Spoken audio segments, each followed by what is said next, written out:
changed my life. It's given us hope. Dan knows what he's doing is illegal. I'm using it to cure my cancer. And so does his mum. Parents have to choose whether they break the law or whether they look after their child. There it is there. And Dad. It's the only thing that gets him through his chemo regime. A former drug squad cop. You really are on the other side of the law now. Absolutely. Jumped the fence completely. I've got to teach him how to roll a joint. Before he was using cannabis, he would be as sick as a dog. The urge to vomit just goes away. An issue of national importance. It changed our lives. Medical cannabis is actually listed. Let me right here. It's the reason he's still with us today. Should cannabis be legalised for medicinal purposes? It's given him a life. Without it, he won't have long left. Hello and welcome to Sunday Night. I'm Chris Bath. Also tonight, Queen. Queen, take one. I'd forgotten what a heavy rock band Queen was. Too many hits. Too many. We do. It's an embarrassment of hits, really. You know, there was always so much energy. The bigger the better, in everything. He was a star long before he was a star. He had an aura around him. He was the most amazing person. Reined it all in and became one of the greatest ever. I thought, I'm going to do exactly as I please. Go well over the top. I don't think we realised at the time how great he was. The whole world in the palm of his hand. We were quite good, actually. I was quite surprised. I've forgotten we were that good. We will rock you a little later. But first tonight, 24-year-old Dan Haslam doesn't light up joints for pleasure. He does it to ease the chronic pain and nausea caused by the chemotherapy, keeping his cancer at bay. Dan's dad was once an undercover cop in the drug squad. But because Australia, unlike the US, is reluctant to embrace medical marijuana, he and his wife have been forced to become Dan's drug suppliers. Criminals in the eyes of the law. And they're not alone. Thousands of law-abiding Australian families face the same dilemma. So why aren't our politicians listening? Tonight you'll have your chance to register your views. You'll be able to vote by downloading the 7 News app at the App Store. It's free. And then go to view a vote. The question, should cannabis be legalised for medicinal purposes? Yes or no? We'll update the results in the program and you'll see them live. But we begin with this powerful 2-part report from Helen Kapelos. The Spit Road are heavy and camera delays on the freeway near Miller Street down to the Harbour Tunnel. This is Ian Wallace on Sydney Traffic Leader 2GB 873. It's 15 after 7. Look, this whole question of drugs has been in the news yet again. All of this brings me to the story of the Haslam family, and Mum Lucy is sitting here with me with her son Daniel. Daniel was diagnosed with stage 4 adenocarcinoma of the bowel 4 years ago at 20 years of age. Now Mum is here along with Dan because here it's clear is cannabis or cannabis oil as a treatment for advanced cancer. Because Dan's been using it, he is in fact though a criminal, and so is his mum, who's aided and abetted her ill son. All you're trying to do, Lucy, as a mum, is to manage a debilitating cancer symptom. Last throw of the dice.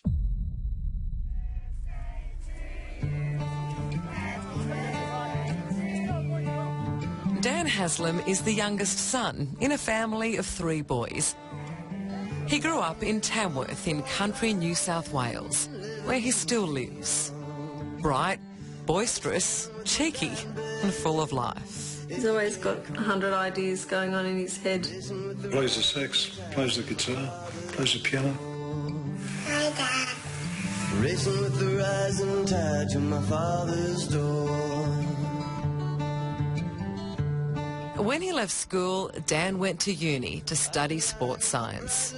In his first year, in his first class, he met Elise. Never wanted from another man. What was it that first attracted you about him?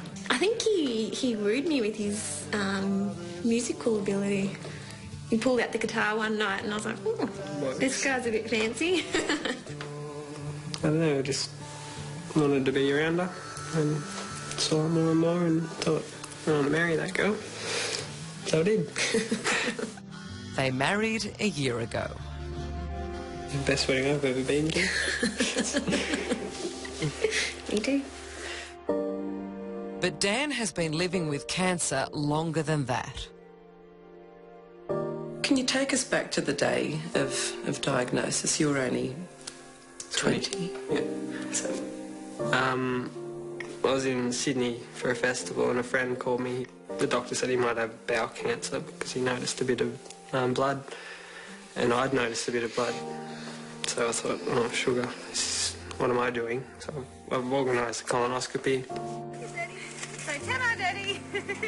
Lucy, his mum, was once a nurse at the local hospital. She dropped him off for what they thought would be a routine appointment. Anyway, I had it, thought I'm just being absolutely stupid. And then, yeah, the doctor just said we've found a large bowel tumour. I got a call from Dan, very distressed, saying, Mum, can you please come straight away? I've got cancer. Yeah, just went into that horrible dark hole where you just don't know what to do next. And pretty much that day changed everything. Dan had radical surgery, removing much of his bowel and liver. Doctors thought they'd got the cancer, but a year later, a routine scan revealed it had returned with a vengeance. Dan had over 40 tumours in his liver.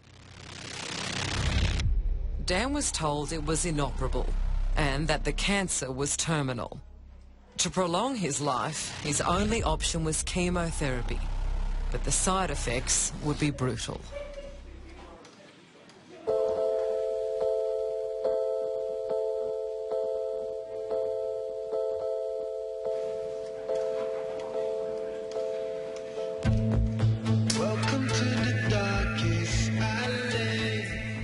Chemo is absolutely awful. It's poison. You get poison. It just goes straight into your heart. After about 5 hours up at the clinic with just the heavy stuff, they put on a little pump and I take that home for the next 2 nights. How are you standing? The hunger's gonna feed you action. His routine post-chemotherapy was to lie still and quiet in a dark hospital room for a couple of days, having only IV fluids. This became the only way. He would leave the clinic on the Wednesday. He would be as sick as a dog. He wouldn't eat for 5 days. He would lose weight. His condition would just fall away. This is no good for a cancer patient. This is a terrible story, but it could be a good one. Lucy, Mum, said to me, last year I was fortunate enough to come across a wonderful man who had himself recently battled bowel cancer, Dwayne Jones. Dwayne suggested Dan try some cannabis as a way of managing his nausea and his poor appetite. When you first came across the concept, do you remember how you initially felt about the idea of having medical marijuana? I'm going to be really honest with you. When you have cancer and you're going through chemo and radiation, the only thing you're thinking about is living. 1, 2. Dwayne, whose bowel cancer is in remission, runs the local gym, where he's Dan's personal trainer. Do you recall the conversation With Lucy? Yeah, I do. I do. What did you say to her? I said, I think this could possibly help him. And then Lucy told me one night, this is the game plan. So I said, go for it. It was a leap of faith, but cannabis brought immediate results. The nausea and vomiting caused by chemo stopped. Dan's appetite returned. His routine after hospital now is to go home, roll up, light up and smoke a joint. So Dan, since you've used the cannabis, is it right to say you've had minimal or no side effects? I still get the side effects. Yeah. I still get the ulcers and the upset belly, but I'm not sick. I don't burn my throat. I don't lose weight. I don't spend days in hospital. So it's changed my life massively. Were you stunned at the difference? Oh, I couldn't believe it. Sensational, wasn't it? Mm-hmm. He has his pump on the Wednesday. He comes out from the clinic and he goes and has a smoke and he has something to eat.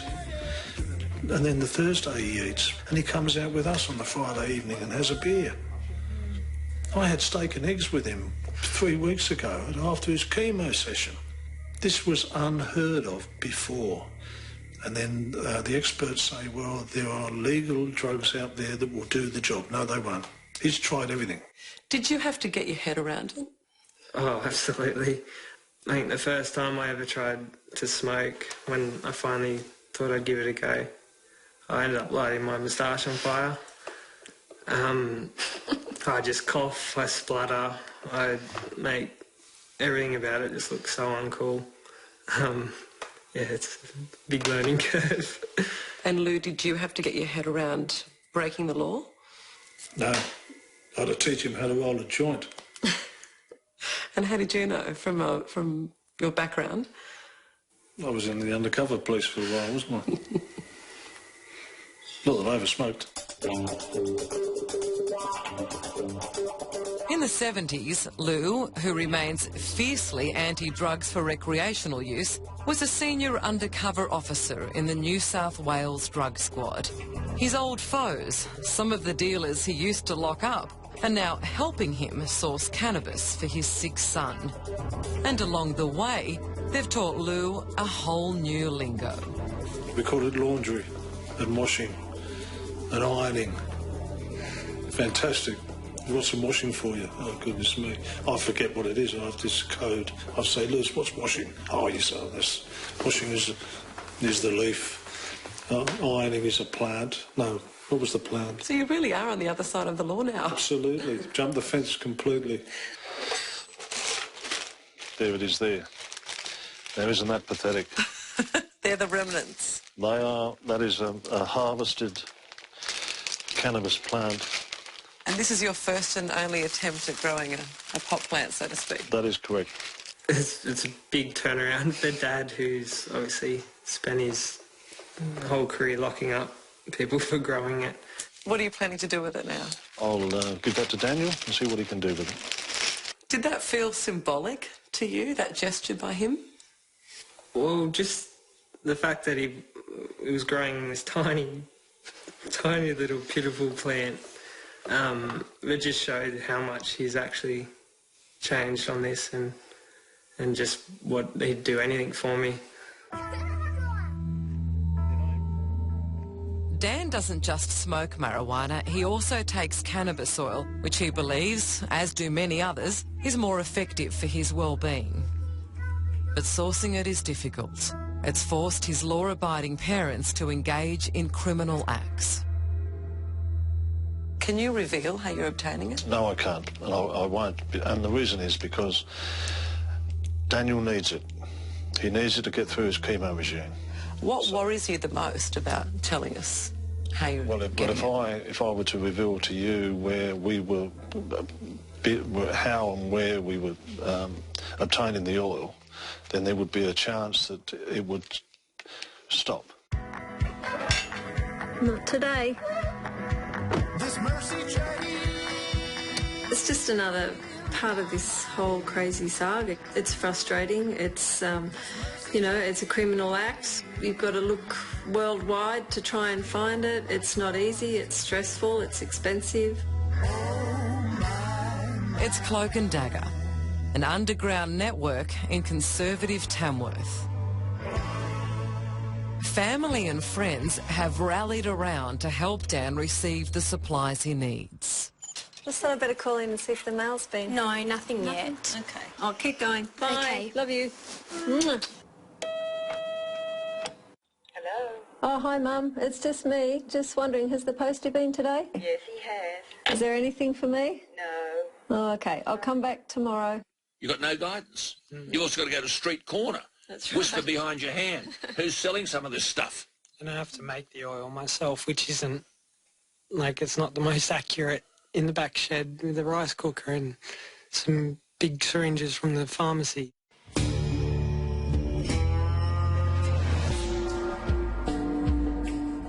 Without a guaranteed regulated supply, as is now legal in parts of America, Dan must take time from his treatment to manufacture the oil that helps him so greatly. Right down to filling the capsules he'll swallow. Why are we put in this position? We should be able to just go to the doctor, get a script, go to the pharmacy, have something prescribed legally for him, which is, you know, a controlled product. Dan could be being looked after and nurtured by his health system instead of being made a criminal. Because hope is so important when you've been given a title of terminal, which up until now we've never used that term. When you're given that, you need hope, you need...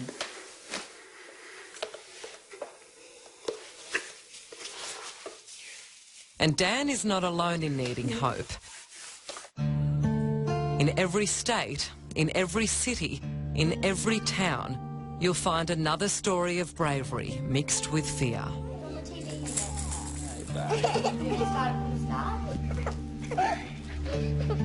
How are you feeling about the supply situation? Petrified. Without it, Cooper won't last. He won't have long left. Without it, he will eventually die. What's going on? How do you do it? You want to laugh, don't you? Cooper is 3.5 years old, the son of Rhett and Cassie, who live in outer Melbourne. When he was born, he was perfectly normal. But at 1 month old, he contracted meningitis, leaving him with severe epilepsy and cerebral palsy. We're told that he would never walk, never talk, never sit, never do any of those childhood things. You know, you go from having a baby to having these dreams about that child and what you can do with them. And it's just been ripped away. Sorry. Cooper continued to deteriorate. He struggled to eat. His little body was racked by epileptic fits. He really started to decline, and we started to feel that he was reaching the end. That was our turning point where we had to try something. You know, these medications aren't working. And we didn't feel like we had many other options and that we had nothing to lose.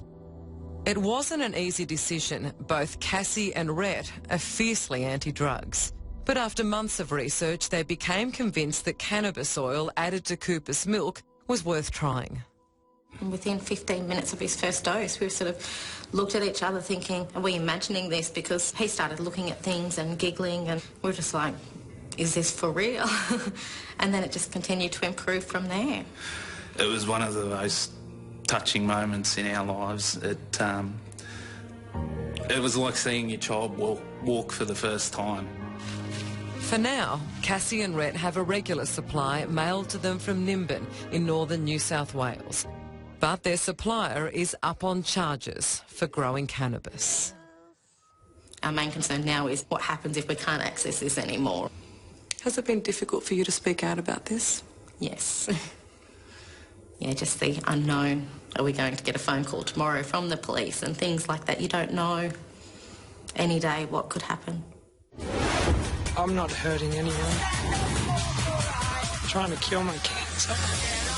So the New South Wales government, Gillian Skinner... Now is the time to broaden our thinking. She's completely disregarded the recommendations. And then she told him that smoking cannabis would give him lung cancer.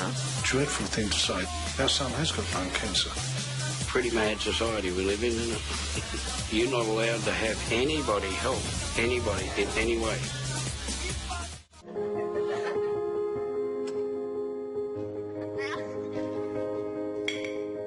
I love to draw, play tennis, and I also like dancing as well. I am extremely close to my mom. It makes me feel really lucky to have her. be fine. I'm normally quite shy. I'm feeling a little bit nervous. But when I step out onto the stage, I switch into a different personality. What's your name? My name is Melissa. And how old are you? 14. All right. Good luck.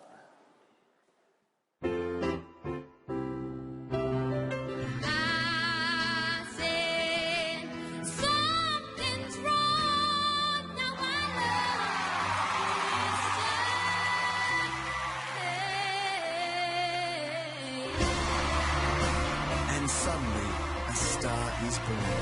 That is the biggest voice I've ever heard on a 14-year-old, period. You moved me with that performance beyond anything I've seen on this stage in 5 years. There's nothing like X Factor.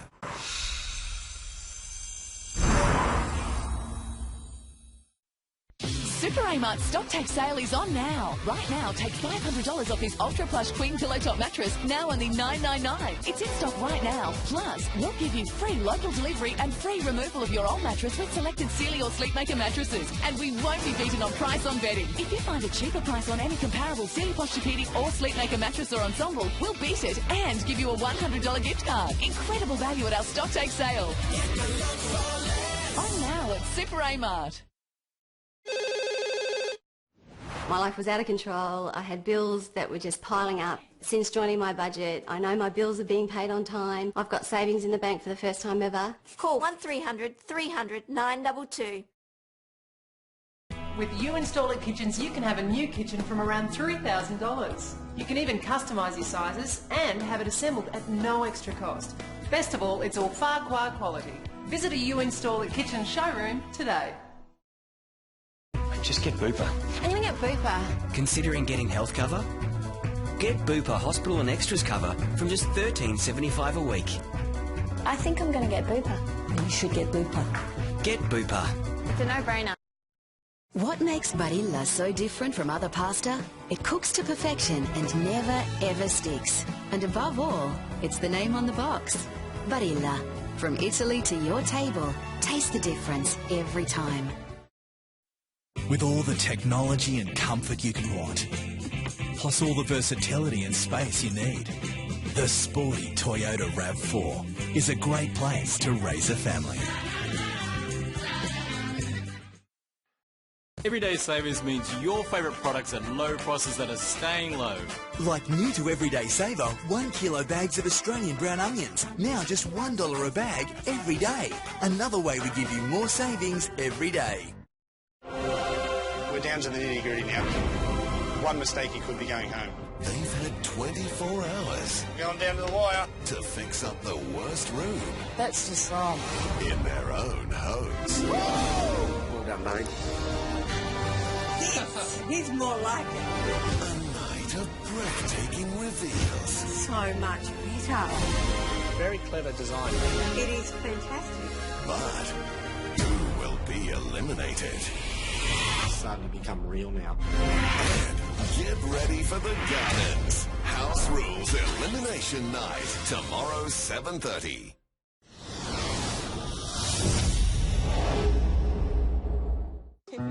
Across Australia, there are thousands of law-abiding families forced to become criminals to get a regular supply of medical marijuana to help their loved ones.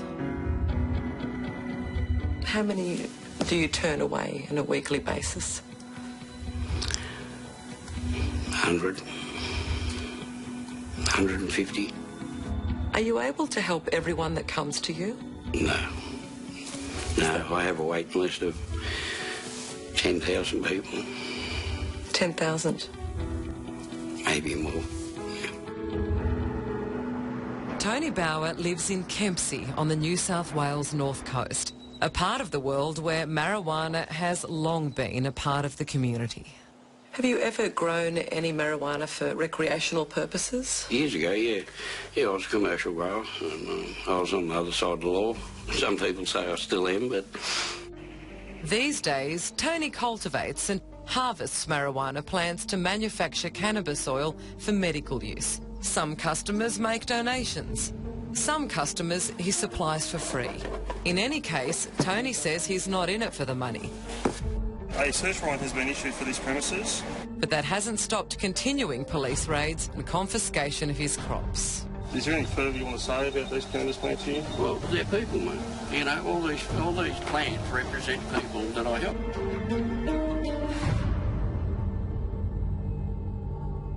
I help people. I'm the Red Cross in this war. I try to save as many people as I can as we go through on this war.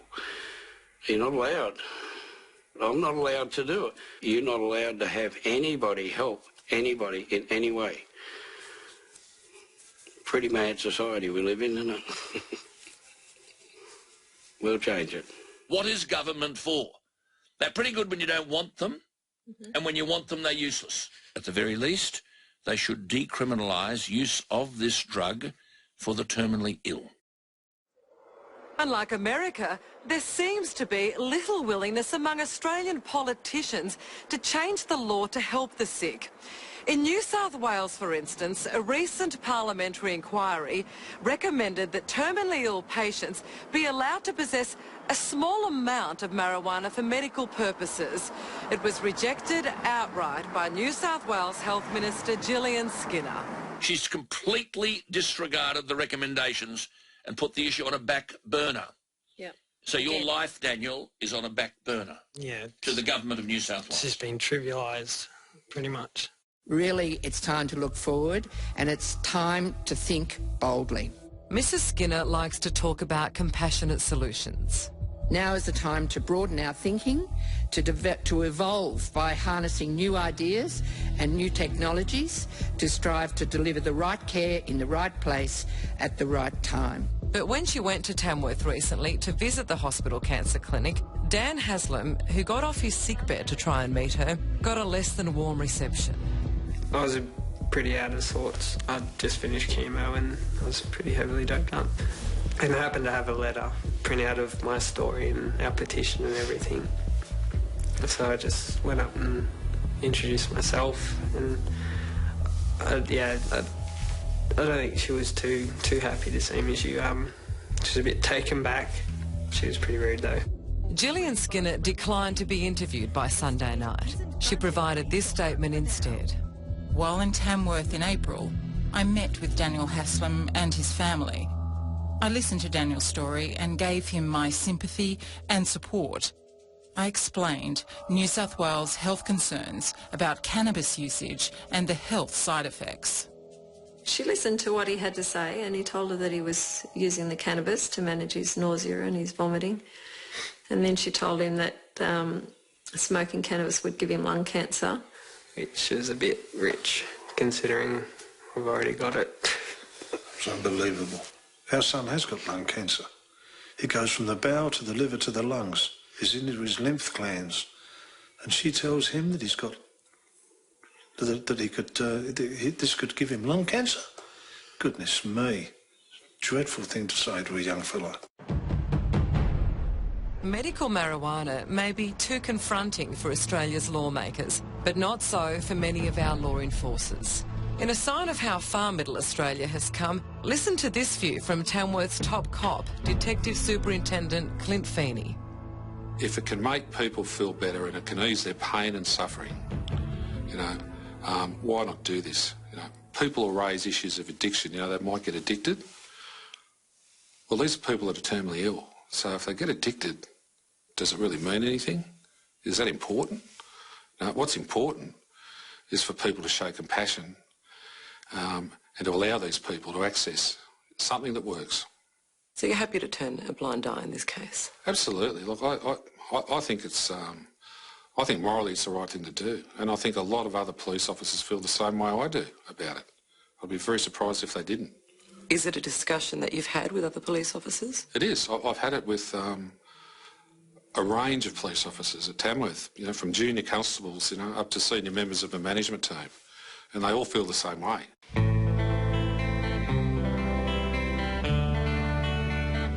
We shouldn't have to force people that are terminally ill to move around in the shadows, to try to find some drugs, to ease their pain. We shouldn't be doing that. Not if we care about people.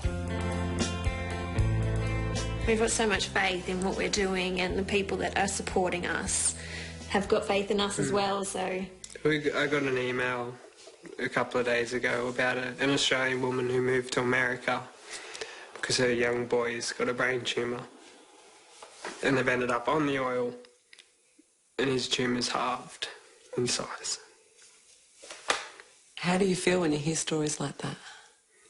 Like, I know I don't have a brain tumour, but still, it's hope. Yeah, that's enough faith for us. That's enough evidence for us to just give it all we've got. Yeah. Yeah. Dan Haslam may be frail, but he has more fight than anyone I have ever met. And he wants Australia's politicians, like the New South Wales Premier, to listen and act. What would you respectfully say to the Premier, Daniel? I'd just say that he just has to be human, just show some compassion to fellow people. I'm sure he knows someone who's suffering from cancer. Everyone does, unfortunately, nowadays. And I'm not hurting anyone. I just stay at home in my own little house trying to cure my cancer. And I don't want to feel like a crook for it. And I don't want all the old cockies up at oncology that are just, they don't want to break the law, but they're suffering. I want them to be able to go and treat themselves and help themselves and help their families, not watch them just die and suffer. Give Daniel a chance. That's it. And I'll keep in touch with you. Perfect. Thank you. And our thoughts are with you. Thanks very much, Helen. Thank you. There we are. Who would walk in those shoes? Helen Kapelos reporting, and if you want to give Dan a chance, join the debate on this matter of national importance. Our viewer vote using the 7 News app is open. The question, should cannabis be legalised for medicinal purposes, yes or no? This is your chance to vote and influence our politicians. We'll update the results later in the program. As well, you can vote on our website, and we put the very same question to the Federal Health Minister and all his state and territory counterparts. The response was an emphatic no. Every federal, state and territory health minister except the Northern Territory said they were opposed to legalising cannabis for medicinal purposes. Well, we're actually not sure about the Northern Territory. Its health minister wasn't comfortable with either a yes or no and opted for no comment. And if you want to write to these politicians with your views on the issue, all their contact details are on our website, along with their full responses and a statement from the New South Wales Health Minister, Gillian Skinner.